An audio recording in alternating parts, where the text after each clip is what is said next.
my little Margie. I've been both mother and father to her since she was born. She's grown up now, and you think my job's all done, eh? Well, that's what you think. When she was little, I could spank her and make her mind me. I had control over her. I made her eat her spinach, no candy before meals. And when she disobeyed, I took her roller skates away for a week. But what can you do when a girl reaches this age? She's completely out of hand. I've got a problem, believe me. I've got a problem.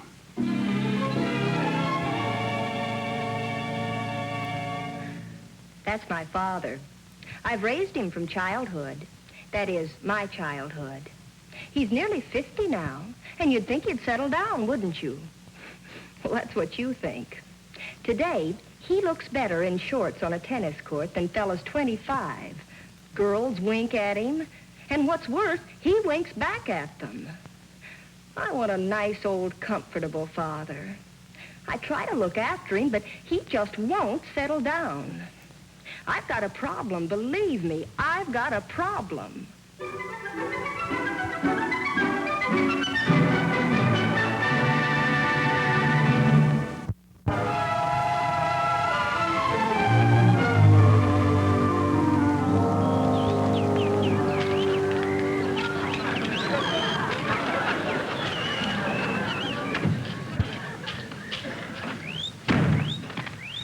Mr. Honeywell. What is all this? This, my dear Mr. Honeywell, is what will make you say, good thinking, Albright, good thinking. Bird calls? Albright, have you gone crazy? Now, here it is, point number one. We're trying to make a deal with Mr. and Mrs. Lamont P. Hartford. Check? Check. We've never met them. Check? Check. But we've done a lot of research on them, right? Right. And they're both very eccentric. Check? Check, and loaded with lucre. Check. Check. And now Mrs. Hartford, she's a bird fancier, crazy about birds, right? Check. I mean right. So I've been boning up on birds. Now, that's the mating call of the Australian web-footed whangdoo. Oh, whangdoo, all right. And now Mr. Hartford, he's a physical culture bug, exercising, health foods, and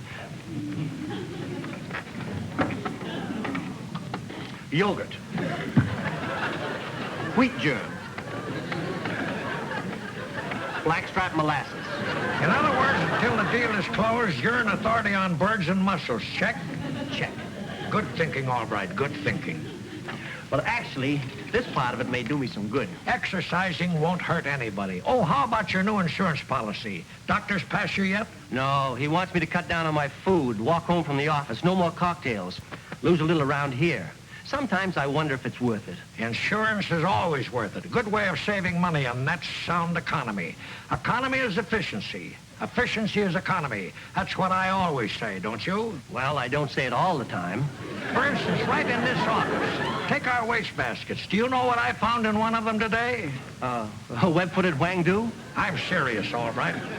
I found this. A perfectly good paperclip thrown away. Why, it makes me furious. Unforgivable. Unforgivable. Yes. Put him on. Chicago, it's Whitlock. Hello? Hello, Ed? Yes. Holy smoke, that was a close one for us. Yes, he's right here. Okay, I'll tell him. Thanks for calling. Goodbye. The amalgamated merchandising deal. I got us out just in time. They're folding. Good thinking, Albright, good thinking. You saved us $600,000.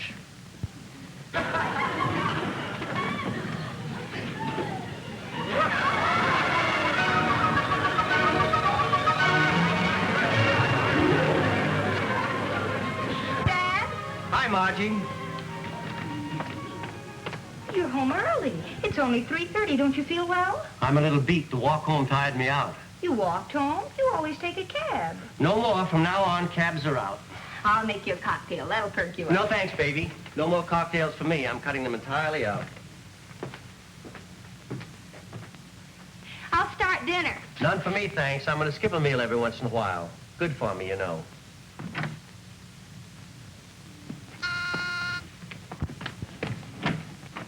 Freddie. Margie, I came as soon as I heard the terrible news. I had to be near you in your hour of disaster. What disaster? Well, it's here in the paper, hasn't he told you? Hasn't he told me what? Your father, Amalgamated Merchandising, they've gone bankrupt. Why, he had a lot of money in it. He's probably wiped out. Dad, wiped out? Is he home? Yes, but he didn't say anything about being broke. Well, it's not the sort of thing a man would want his daughter to know.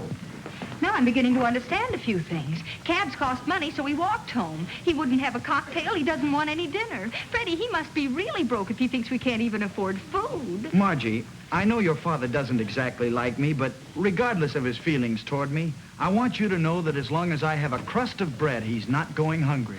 Are you here again? Chin up, old man.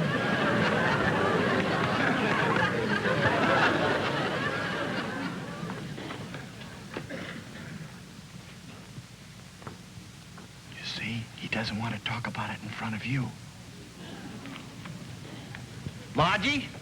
Yes, Dad? The Journal of the Doberman Pinschers Breeders Association. Do you read this? No, you do. I do not. You don't? No. Who subscribed to it? I don't know. Every year they send us a renewal form. I make out a check and you sign it. We do that with a lot of magazines. Margie, this sort of waste has got to stop. I understand, Dad. A home should be run like a business. Economy is efficiency, and efficiency is economy. That's what I always say. You're absolutely right, Mr. Albright. Why, people don't realize that money can be here today and gone tomorrow. Why, Freddie, that's actually an intelligent statement. Thank you, sir. If anybody had told me that you said that, I wouldn't have believed them. You're welcome, sir. You know how much I love you. You can tell me the truth. Why'd you walk home? Why won't you eat any dinner? I want to get a little of this off around here. Oh. I'll get it.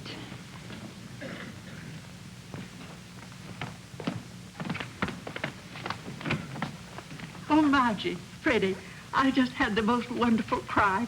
I brought it over to play for you. Johnny Ray's latest platter, a barrel full of teardrops. I know you're joking. You don't look like you're in the mood for jokes. What's the matter, honey? It's her father, Mrs. Odette. Land's sake, is he sick? It's worse than that, Mrs. Odette. Dad's been...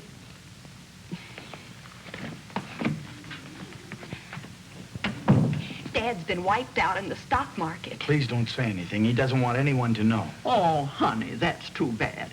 But maybe I can cheer you up. In 1929, my father-in-law lost everything in the crash. I'll never forget it. I was in the corner drugstore weighing myself. I weighed 105 then. And my girlfriend, Ethel, she lives in Detroit now. She came running in with the news. My father-in-law had jumped out the window. Jumped out of a window. Oh, Freddie, we're 10 floors up. Please, Mrs. Odette, you're not cheering her up. But let me finish. There's a happy ending. The thing I'll always remember about my father-in-law was his presence of mind. On the way up to the 39th floor, that's where he jumped from. But I always said he could have gotten the same results without going up so high. Anyway, on the way up, he stopped in the insurance office and tripled his life insurance. Wasn't that nice? In a gruesome sort of way. Oh, I never thought of it like that. Lots of them were jumping. It was a sort of a fad, like the Charleston. Now, you cheer up, honey. The Charleston.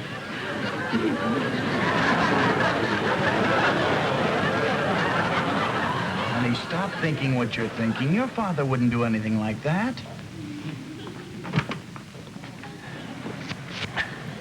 Oh, this darn awning, it's stuck again.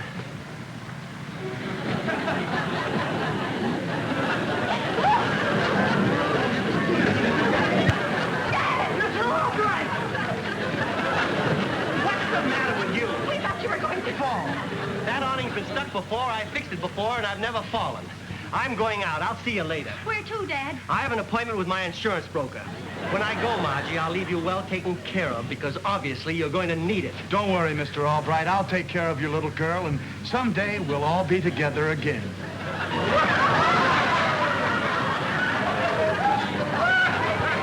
Freddie, what are we going to do? We stopped him just in time. Well, Margie, the awning really was stuck. Oh, that was just an excuse. That awning's always getting stuck. He knows it, and he knows I know it. But, honey, a man doesn't do what you're thinking unless he's really off his rocker. But losing all his money, that could knock him off his rocker. I tell you, Freddie, we've got to do something. He just isn't acting like himself. Hey, I know a guy who could tell us. Tell us what? If your father's really off his rocker. Professor Nelson, I had him in college. He's an expert on this psychology stuff. He used me in a mental experiment once. Put me in a room with a trained orangutan. We played 5 games of checkers. I won 3 out of 5. You think we can see him now, right away? Well, I don't see why not. I'll give him a ring. What you've told me will be extremely helpful, of course, but naturally I must observe Mr. Albright himself before I can draw any definite conclusions. But, Professor, I can't ask him to come here. I wouldn't want you to. I must observe him without his knowing who I am.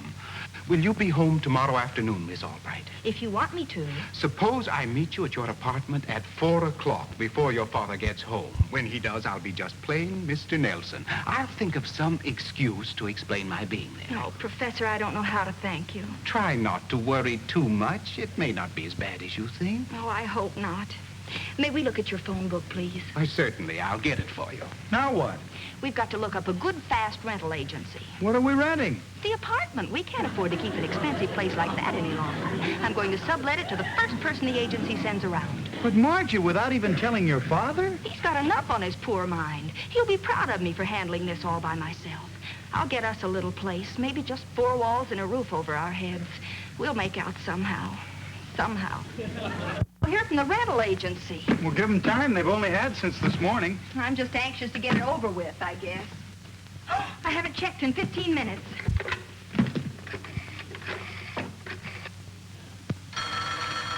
Yes?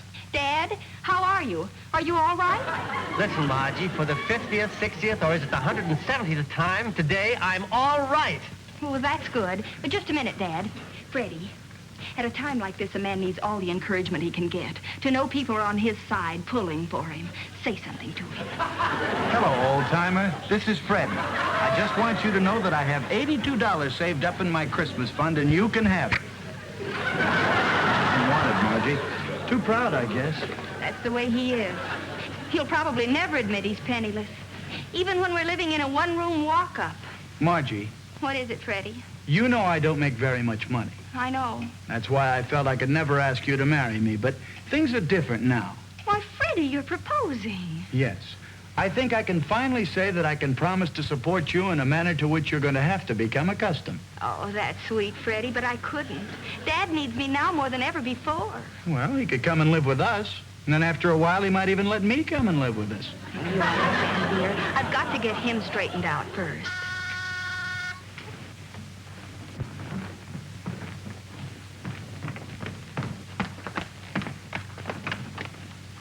Miss Albright? Yes? We'd like to see the apartment the rental agency sent us. Oh, yes, come in. This is Mr. Wilson. Your name is... Wait a minute. I've seen you 1,000,000 times on television. You're Luscious Lou, the famous wrestler. The very famous wrestler. I'm Mrs. Luscious Lou. How do you do? Glad to know you. Glad to know you. This is the den. It's in an awful mess we're packing. Let me show you the living room.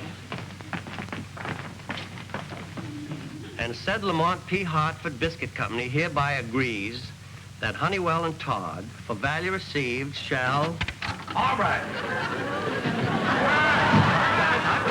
Yeah, get over to your apartment right away. My apartment? They're on their way up there right now. Who's on their way? Lamont P. Hartford and his wife. They phoned up from the depot. They're on their way up to your apartment right now. My apartment? What are they going up there for? They're going to stay there. I told them it was all right. Anything to put a deal over. That's what I always say. Well, you're awfully free with my apartment. That's what I always say.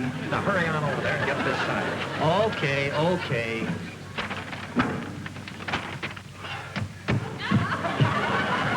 Where'll I put this thing? On the service porch. Wait, I'll give you some help. There you are. You're welcome. Excuse me.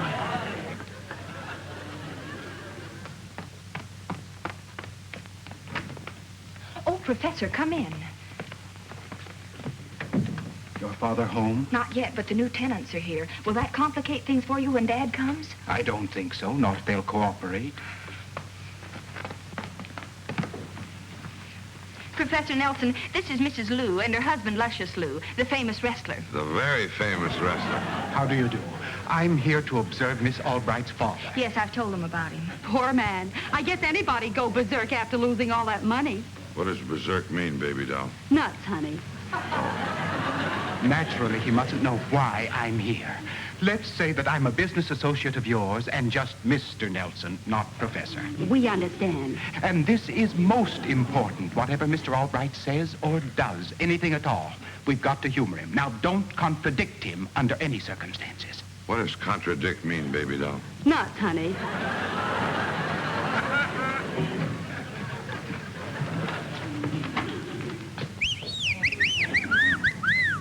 Here's my father now. Oh, you're here already.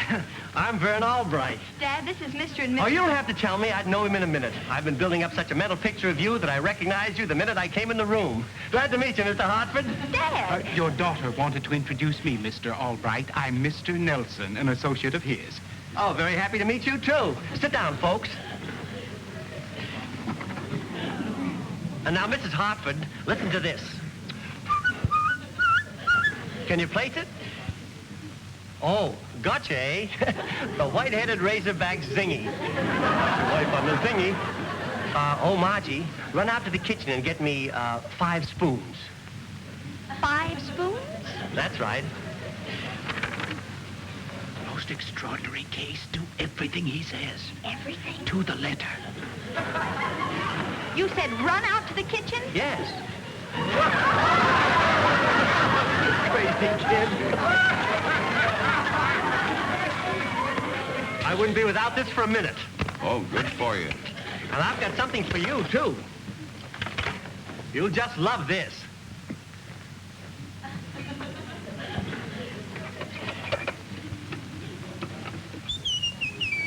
Isn't it wonderful? Here. Oh, thanks, honey. Now listen to this. It's the next one.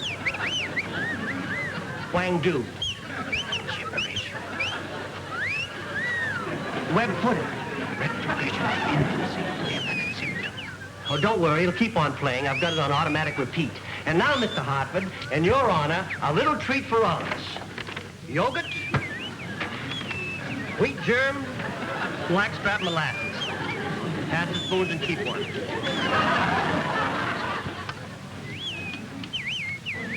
You're next. Help yourself. Baby doll.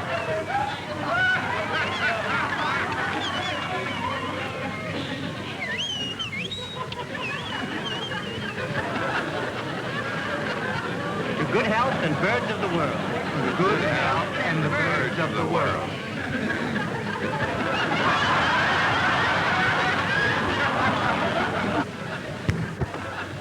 Martha, how many times must I tell you? Shoulders back Yes, Lamont. and breathe deeply. That's better. Yes, Lamont. Lamont, listen. Birds. Say, have some more blackstrap molasses, Mr. Hartford. I'll go see who it is. Oh, no. I wouldn't even think of it. I insist. I love to answer doorbells. Say, I'll turn the record over for you. The other side is even better. So whoever it is, send them away, please. I don't want anyone else to see Dad in this terrible condition. Oh, sure. I understand. Thanks. I'm here to see Mr. Albright. Mr. Albright doesn't want to see anybody. What? He can't do this to me. Oh, he can, eh? I'm coming in.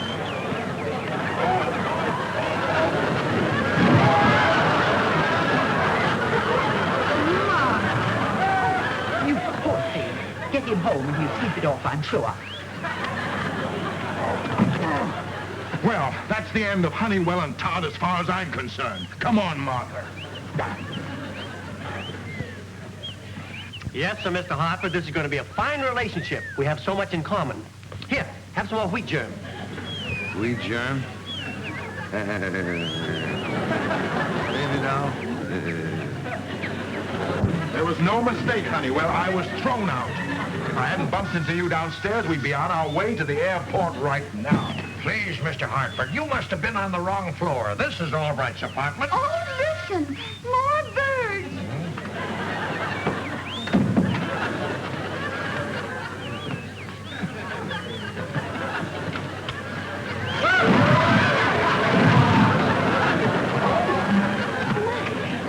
Mr. Honeywell, you two... For shame. Very good lovers I ever heard of. And that big cruiser doesn't belong in there. Come on, we'll get the police. Oh, there you are. Come on now, let's talk about this contract. Contract? Oh, contract. Yes. Here, sit down. Thank you. Now, I know that you'll want to sign this because with the money that we're putting into the business and your biscuit know-how, we'll boost your net $1 million a year. $1 million a year?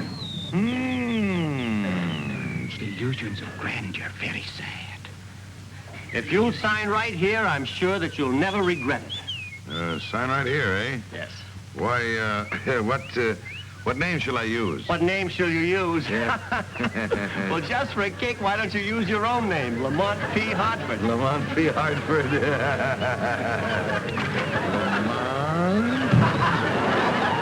That's the man, officer. Arrest him. Now, just a minute. Mr. Honeywell, are you out of your mind? Please, Dad, you mustn't get excited. Mustn't get excited. This is Lamont P. Hartford. He's just about to sign his contract. You're all crazy. I'm Lamont P. Hartford. Lamont P. Hartford. No, Dad, you're not crazy. No, but it wouldn't be hard to get that way. If that's Lamont P. Hartford, who are those people? Well, that's Luscious Lou and his wife, the famous wrestlers. The very famous wrestler. Well, what are they doing here? They live here. They're the new tenants. We're moving. Moving? I like it here. But, Dad, we can't afford it. You're broke. I'm what? Broke, bankrupt, amalgamated merchandising. You lost your shirt. Oh, Margie, that amalgamated deal, we got out of it 3 days ago. We didn't lose a cent. He isn't crazy. He isn't even broke. It was all a mistake. May I say something? Oh, please do, Mr. Hartford. Thanks for the yogurt. I am leaving. Now, Mr. Hartford, please. It's all a misunderstanding. I don't do business with people who have me thrown out. Come on, Martha. See what you've done now, Albright? See what you've done now, Margie? Please, Mr. Hartford, try to understand. I thought my father was broke, that his mind had snapped. So you see, it was all my fault that you were thrown out because I didn't want anybody to see Dad in his condition. And, oh, I know I've ruined everything, but I'd do it all over again for my father because I love him. And My wonderful little boneheaded angel. You mean more to me than all the big money deals in the world. Quite an act. Come on, Martha. And I made you vice president. I'll be right with you, Lamont. I forgot something. Honey, I think you were just wonderful doing all those fine things for your father. And don't you cry anymore. Everything's going to be all right. All right? What's all right about losing a big deal like this? Papa makes the dough, but Mama signs the checks. Just mail me the contract. oh, I'm so happy. Wait till Freddie hears how wonderfully everything... Freddie! Where's Freddie? Freddie! Freddie, are you all right? Dad, help me!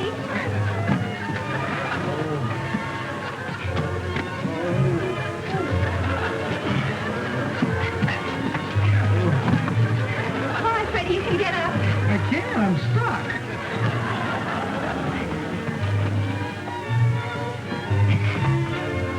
It's all over, Freddie. Everything turned out fine. Happy ending. This is a happy ending?